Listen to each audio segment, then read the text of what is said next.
દેવભૂમિ દ્વારકાના હર્ષદમાં હિચકારી ઘટના સામે આવી છે। અસામાજિક તત્વોએ દરિયા કિનારે આવેલા પૌરાણિક ભીડભંજન મહાદેવના મંદિરમાં તોડફોડ કરી છે। અસામાજિક તત્વોના હાથ હવે શિવાલય સુધી પહોંચતા લોકોમાં રોષ જોવા મળી રહ્યો છે। મળતી માહિતી પ્રમાણે શિવાલયના તાળા તોડી શિવલિંગને ત્યાંથી ઉપાડી લેવામાં આવ્યું। પૂજારી જ્યારે પૂજા કરવા માટે આવ્યા ત્યારે શિવાલયમાં શિવલિંગ ન હોવાની જાણ થઈ। પૌરાણિક શિવાલયના તાળા તોડી શિવલિંગને ક્ષત વિક્ષત કરવામાં આવ્યું। મંદિરના પૂજારીએ પોલીસને જાણ કરતા તપાસ શરૂ કરવામાં આવી। તપાસમાં શિવલિંગનું ભાડું તો મળી આવ્યું, પરંતુ શિવલિંગનો હજુ સુધી કોઈ પત્તો લાગ્યો નથી। શિવાલયમાં તોડફોડને લઈને અનેક તર્ક વિતર્ક થઈ રહ્યા છે। તો દેવભૂમિ દ્વારકામાં થોડા દિવસો પહેલા જ ગેરકાયદે દબાણ હટાવવા માટે અભિયાન ચલાવવામાં આવ્યું હતું।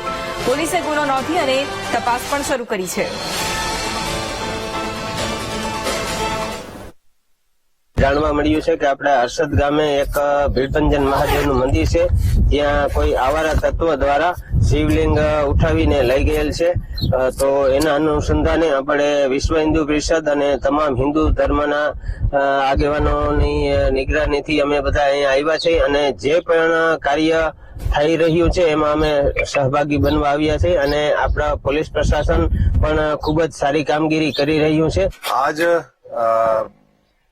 सुबह के टाइम हर्षद में दरिया के किनारे एक भीड़भंजन महादेव का मंदिर है।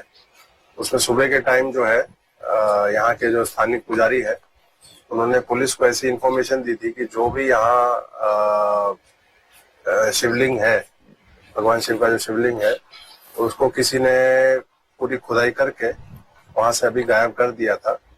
इसके आधार पे हमारी जो LCB SOG लोकल पुलिस की DYSP की अलग अलग टीमें बना के हमारे अभी जो है इन्वेस्टिगेशन इसमें आगे चल रही है कि इसमें किसने ये कृत्य किया है और ये सारी जो तपास अभी आगे चल रही है और जल्द से जल्द जो है हमें रिजल्ट मिले, हमारा वैसा ही प्रयास है।